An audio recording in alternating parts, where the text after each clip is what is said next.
Bonjour et bienvenue dans Mère d'ado sur le fil, mais pleine de ressources, le podcast qui soutient les mères d'ado à bout. Je m'appelle Frédéric, je suis coach de vie et maman d'ado moi aussi.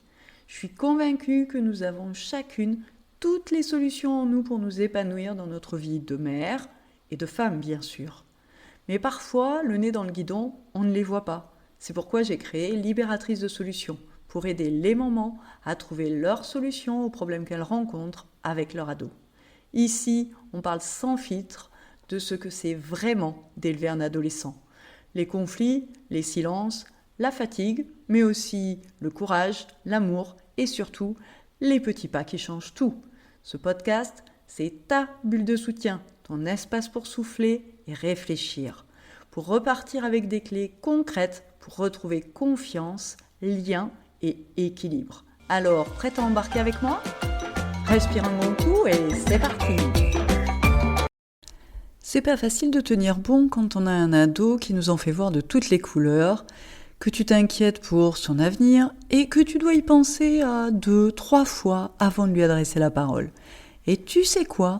Ce qui peut vraiment t'aider dans ces moments-là, ce qui va faire une vraie différence, c'est le fait d'être bien entouré. Pour moi, ça représente 4 avantages d'avoir les bonnes personnes autour de soi. Le premier avantage, c'est de rompre l'isolement. Quand tu es seul face à tes difficultés, elles t'apparaissent forcément beaucoup plus lourdes et plus insolubles.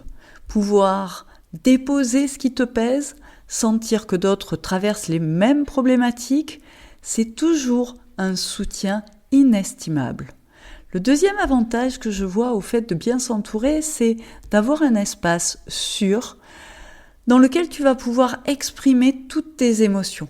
Pouvoir dire ce que tu ressens sans peur d'être jugé va te permettre d'alléger la pression, de lâcher les larmes peut-être aussi. Parce que faire semblant, cacher ce que tu ressens vraiment au fond de toi, ça t'épuise sur le moyen terme et sur le long terme. Le troisième gros avantage, c'est que avoir des personnes qui te comprennent, ça va te permettre de changer de perspective. Les autres peuvent t'apporter des idées, des conseils, des retours d'expérience auxquels tu n'aurais pas pensé toute seule. Parce que à plusieurs, on est toujours plus forte que seule. Et enfin, le quatrième avantage à être bien entouré, c'est que ça renforce ta résilience. Être soutenu augmente ta capacité à rebondir face aux tempêtes de l'adolescence de ton enfant. Seulement, on est bien d'accord que tu ne peux pas le faire avec n'importe qui, de t'ouvrir. Il est important de t'entourer des bonnes personnes. Et comment est-ce que tu peux faire ça ? Déjà, ce que je t'invite à faire, c'est à repérer les personnes qui t'épuisent. Celles, tu sais, qui te tirent vers le bas. Et pour ça, je vais te partager 4 clés qui vont t'aider à vraiment identifier les personnes à fuir. La première clé, c'est vraiment de regarder comment tu te sens après une discussion avec telle ou telle personne.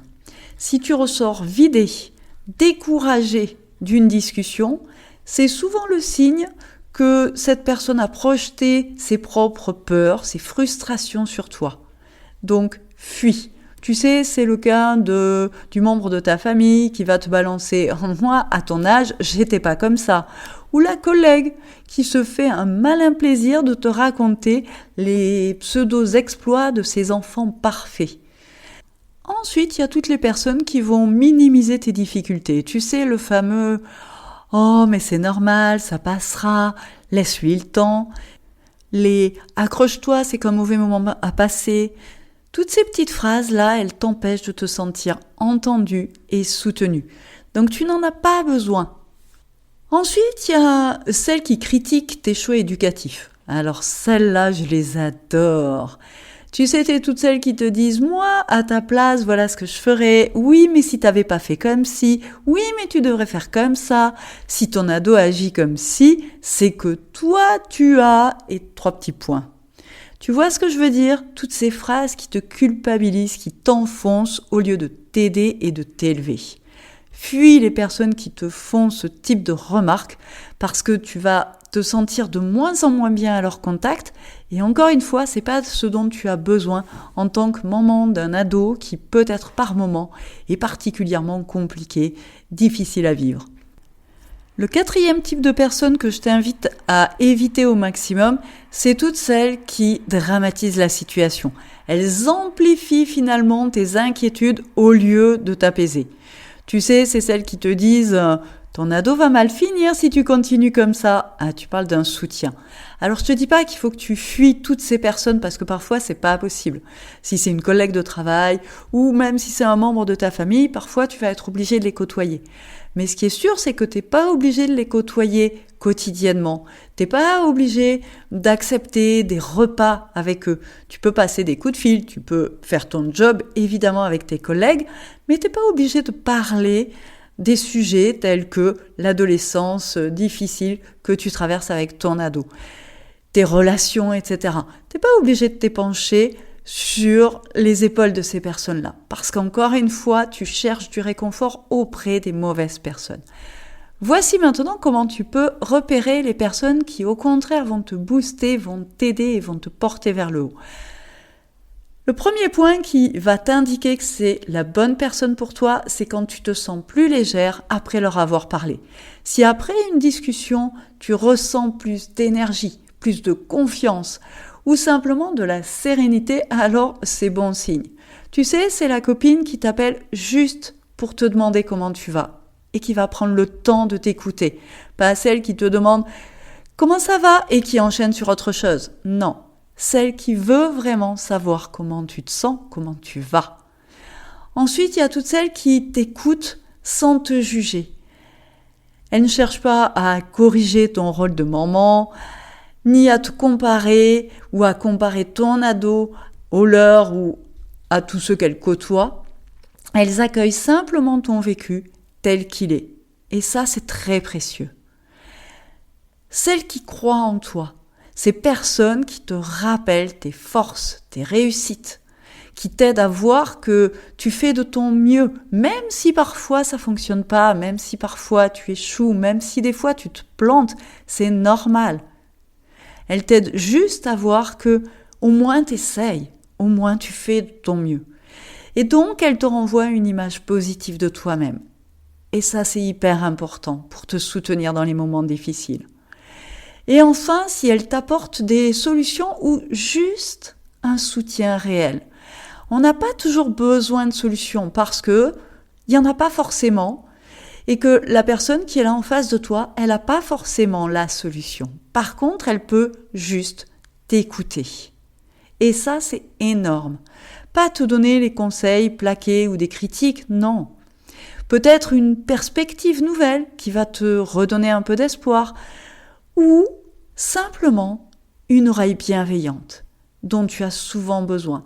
Ça peut être aussi un groupe Facebook dans lequel tu vas pouvoir parler de ce que tu rencontres, et un groupe dans lequel il y aura une modération, où on va pas te juger et te critiquer parce que toi t'as fait comme si, et que forcément derrière leur écran il y a toujours des tas de moments pour te dire oui mais moi je fais comme ça et ça marche mieux, parce que ça encore une fois c'est pas aidant. D'ailleurs j'en profite pour te dire que j'ai un groupe Facebook sur lequel tu peux venir discuter, parler, et que je suis toujours là pour vérifier qu'il n'y a pas de commentaires désobligeants, rabaissants, critiquants. Je te mets le lien du groupe dans la description de cet épisode. Et pour m'assurer que tu vas vraiment mettre en pratique tout ce que je viens de t'exposer, j'aimerais te proposer un mini-exercice pratique. La prochaine fois que tu vois quelqu'un, une personne dont tu es plus ou moins proche et que tu as une vraie discussion avec elle, note en une phrase comment tu te sens après. Plus légère ou plombée. Et tu vas voir que si tu prends l'habitude de faire ça à chaque fois, au bout de quelques jours, tu verras très vite qui t'élève et qui te vide au contraire. Et ça va te permettre de faire le tri. Et puis pour terminer, si tu n'as pas ce genre de personnes autour de toi, voici 2 autres façons de te sentir moins seul. La première, c'est de rejoindre un groupe de parole ou de soutien. Participer à un espace où tu vas pouvoir partager librement ton vécu avec d'autres mamans qui traversent la même période, les mêmes difficultés, ça va t'aider. Et d'ailleurs, c'est ce que je propose à partir de septembre. Donc, je t'invite à t'inscrire sur ma newsletter. Ça te permettra d'être informé en priorité dès que ce groupe de parole sera mis en place, des prochaines dates, et de pouvoir ainsi y participer. C'est des groupes de parole qui vont se passer en ligne afin que tout le monde puisse y participer et que vraiment tu puisses te sentir soutenu, entouré de personnes qui, comme toi, cherchent à être dans la bienveillance avec leur ado et à faire de leur mieux. La deuxième chose qui peut t'aider, c'est de faire appel à un professionnel. Ça peut être un thérapeute, un médiateur familial, un coach, pour t'aider à prendre du recul, à retrouver confiance, apaiser la relation avec ton ado. D'ailleurs, je propose des accompagnements. Pour en discuter, prends un rendez-vous bilan, c'est 100% gratuit et ça permettra de faire le point avec toi de la manière dont je peux t'aider. Tu l'as compris, être bien entouré, c'est ton carburant pour tenir face à l'adolescence. Tu n'as pas à traverser cette étape seul, ni avec des personnes qui te plombent. Choisis de t'entourer de celles qui te boostent au contraire. Crée des espaces où tu peux partager et ose demander de l'aide si tu sens que tu en as besoin. Ton bien-être est essentiel parce que plus tu es solide, plus ton ado pourra lui aussi s'apaiser et se construire. Et tu verras combien c'est plaisant et porteur d'avancer avec d'autres mamans qui traversent les mêmes problèmes que toi, qui savent t'écouter et qui ont un autre regard sur la situation que le tien quand tu as le nez dans le guidon. Ça, c'est quelque chose que moi j'ai appris grâce à mon séjour en hôpital de jour suite à mon burn-out parental. La vraie puissance d'un groupe.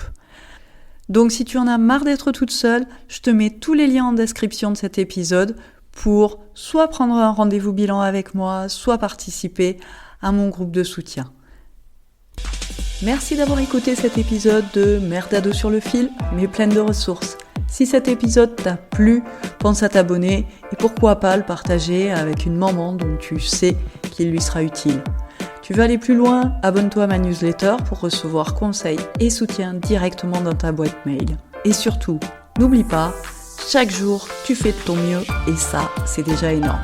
À très vite pour un nouvel épisode.